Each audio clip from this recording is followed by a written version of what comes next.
ทุกคน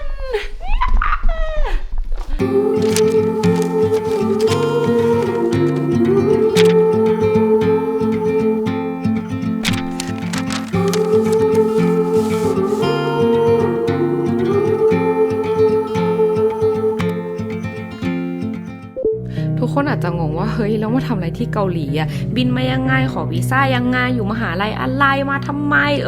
เดี๋ยวเราขอย้อนเวลากลับไปนิดนึงตอนตัดสินใจว่าจะมาเกาหลีเนี่ยอย่างแรกเลยที่ต้องทำก็คือต้องสมัครเรียนใช่ไหมแล้วก็ในส่วนของการเลือกมหาลัยเนี่ยเอาตามตรงนะก็สมัครตามเพื่อนนะมีเพื่อนแนะนำว่ายอนเซมันสอนแน่นมากเรื่องภาษาดีมากก็เลยแบบเลือกตามเพื่อนนะคะพอตัดสินใจเลือกมหาลัยเสร็จสมัครก็ได้เวลาดำเนินการเรื่องการยื่นเอกสารและขอเตือนไว้ก่อนเลยนะทุกคนว่ามันเยอะมากอันนี้อยู่ที่กงสุลนะคะมาทำเอกสารไม่รู้เรื่องอะไรเลยเขาให้กรอกอะไรก็ไม่รู้มาจองคนเดียวไม่ได้นะต้องมีใบมอบอำนาจนู่นนี่นั่นก็คืองงให้มันวุ่นวายขนาดนี้วะเป็นกำลังใจให้ด้วยไปสถานทูตกับกงสุลจะเป็นบ้านที่2แล้วทุกคนคือรับรองเอกสารประมาณ10 ล้านรอบต่ออาทิตย์ได้ใครอยากรู้รายละเอียดจริงๆมันมีบอกในเว็บไซต์ของมหาลัยนะว่าเราต้องยื่นอะไรบ้างก็สามารถลองไปหาข้อมูลเองได้หลังจากยื่นเอกสารประมาณล้านฉบับเสร็จแล้วขั้นตอนต่อไปก็คือรอมหาลัยตอบรับ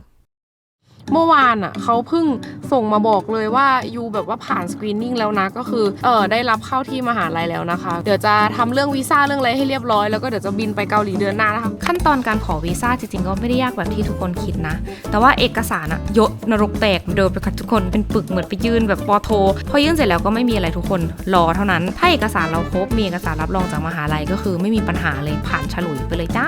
แต่ว่ามันยากอย่างนึงก็คือการจองคิวนะทุกคนเหมือนคนจะอยากมาเกาหลีกันเยอะมากก็เลยต้องแย่งชิงนิดนึงพอวีซ่าผ่านก็ถึงเวลาที่เรารอคอยเวลาที่เราจะได้บินไปเกาหลีแล้วจ้าเพื่อนมาส่งที่สนามบินแล้วดูสภาพเพื่อน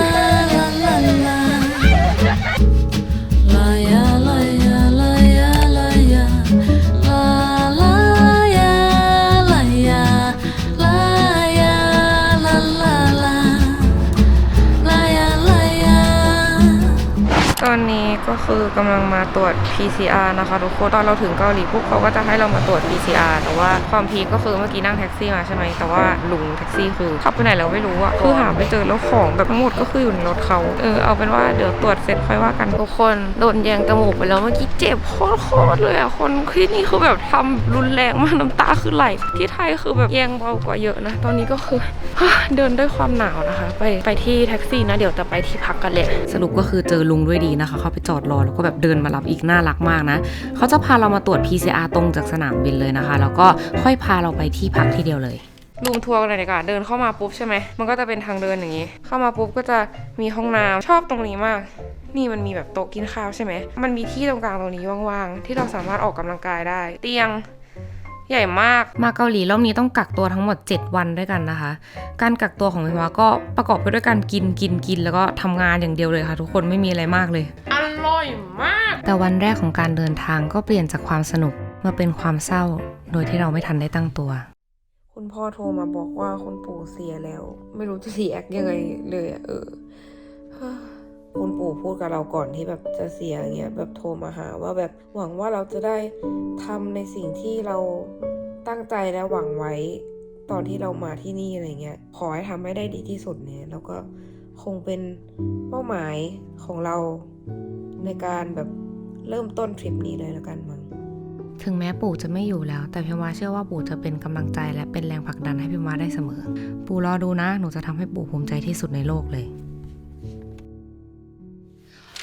ดูมาถึงตรงนี้ทุกคนก็น่าจะมีความงงๆนิดนึงไหมว่าเฮ้ยแล้วมันมาเกาหลีทำไมวะจริงๆสาเหตุแรกที่ทำให้พิมวาตัดสินใจว่าอยากที่จะบินมาเกาหลีเลยคือพิมวาเบิร์นเอาหนักมากทุกคนปีที่แล้วน่าจะเป็นปีที่ยากที่สุดสำหรับเราแล้วก็เราคิดว่าทุกคนด้วยเหมือนกันนะเพราะว่ามีโควิดมาด้วยใช่ไหมมันก็เลยทำให้เรารู้สึกว่างานของเราอ่ะมันไม่ได้ progress ไปไหนอ่ะเหมือนเราทำสิ่งเดิมซ้ำๆตื่นมาเจอสภาพแวดล้อมเดิมเจอแต่เรื่องเดิมๆถ่ายแต่เรื่องเดิมๆเราก็เลยรู้สึกเราตันมากๆในการทำวิดีโอนะนอกจากนั้นอ่ะก็มีเรื่องสุขภาพจิต ดของพี่วาเหมือนกันที่พี่วารู้สึกว่าการที่เราเป็นคนแอคทีฟมากๆแล้วโดนขังอยู่ในบ้านเพราะโควิดเนี่ยมันแบบทำให้เราเป็น anxiety disorder เลยด้วยอะมีคลิปถ่ายไปด้วยใครยังไม่ดูก็สามารถไปดูได้นะด้วยหลายๆอย่างรวมกันด้วยเราก็เลยรู้สึกว่าเราอยากที่จะไปเจอความเปลี่ยนแปลงใหม่ๆไปเจอสภาพแวดล้อมใหม่ๆที่สามารถทำให้เรารู้สึกอินสปายได้ทีเนี้ยประเด็นมันก็คือทำไมถึงไปเกาหลีใช่ไหมคือมันมีประเทศหลายประเทศในโลกมากอะทำไมมันถึงต้องเป็นเกาหลีใช่ไหมคือพี่วาเป็นคนชอบเกาหลีมากทุกคนไม่ว่าจะเป็นเรื่องแบบพี่วาเป็นคนที่อินกับ K-pop culture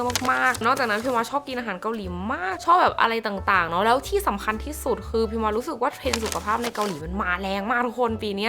เราก็ตามพวกบล็อกเกอร์ที่เป็นบล็อกเกอร์เกาหลีที่เป็นสายสุขภาพอะแล้วเราเห็นอะไรที่เขากินที่เขาใช้ที่เขาทำแล้วเรารู้สึกว่าเฮ้ยมันน่าสนใจมากเลยเราก็เลยตัดสินใจว่าเราอยากที่จะเอาตัวเองมาอยู่ที่นี่เพื่อได้ experience ประสบการณ์นี้นะคะคือจริงๆแล้วการมาเรียนต่อต่างประเทศเป็นความฝันของพิมวาตั้งแต่ตอนเด็กๆเลยนะพิมวารู้สึกว่าภาษาเกาหลีน่าจะเป็นอะไรที่ตัวเองได้ใช้ด้วยแหละเพราะว่าพิมวาชอบตามสื่ออะไรของเกาหลีอะไรอย่างนี้นะคะหรือว่าถ้าเกิดเจอไอดอลที่ฉันชอบแล้วไปแฟนมีตฉันจะไม่เงิบใส่เขาฉันสามารถพูดคุยกับเขาได้อีกปัจจัยหนึ่งที่ทำให้พิมวาตัดสินใจมาเกาหลีคือก่อนหน้าที่พิมวาจะดูเรื่องมหาลัยเรื่องทุกอย่างเนี่ยมันมีเอเจนซี่ของเกาหลีชื่อ Wow Entertainment นะคะเขาแบบยูมาอยู่ NCI ไหมเขาอาจจะดูให้พิมวา exclusive ทางฝั่งของเกาหลีนะคะก็หวังว่าพิมวาจะได้รับโอกาสเนาะในการทำงานไม่ว่าจะเป็นแบบแบรนด์ดีลหรือว่าอะไรต่างๆในเกาหลีก็ขอให้มีงานเข้ามานะคะสำหรับส่วนของงานที่ไทยนะคะใครอยากจะส่งอะไรมาให้พิมวารีวิวที่เกาหลีก็ยังรับอยู่นะคะสามารถส่งได้ แล้วน้องจะต้องใช้เงินในการอยู่ที่ดีเหมือนกันก็เดี๋ยวพิมวาจะถ่ายประสบการณ์ต่างๆให้ทุกคนดูเลยนะไม่ว่าจะเป็นเรื่องแบบเข้ามหาลัยหรือว่าเรื่องของกินต้องมาก่อนแล้วก็เรื่องแบบสุขภาพรีวิวขนมคลีนอาหารคลีนใครมีคอนเทนต์ที่ตัวเองอยากดูก็สามารถลีฟไว้ข้างล่างได้นะเดี๋ยวพิมว่าจะทำตามที่ทุกคนรีเควสแน่นอนนะคะก็สามารถบอกกันมาได้นะแล้วก็หวังว่าทุกคนจะรอติดตามคอนเทนต์ของพิมว่าที่เป็นในเกาหลีนะ아직도 난 기억이 흐릿하게 떠의미하겠나 아니 자주 난 어제 일처럼 선명하겠나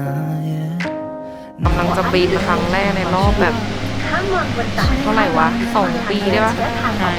พี่อิงแม่งเกือบไม่ได้ขึ้นเครื่องบินเว้ยคือแบบเขาบอกว่าตั๋วเครื่องบินอะคือพอมาถึงสนามบินแล้วตั๋วเครื่องบินแม่งไม่มีแบบไม่มีที่นั่งอะคือไม่มีด้วยซ้ำอะก็คือต้องซื้อตั๋วใหม่ตอนนั้นเลยแล้วก็แบบโอ้ยก่อนแต่งก่อนได้บินแล้วนะเราควรอยู่ในเครื่องบินแล้วพี่ชีวิตต้องมีเรื่องคิดตลอดเวลานึกว่าจะไม่ได้ไปนะก็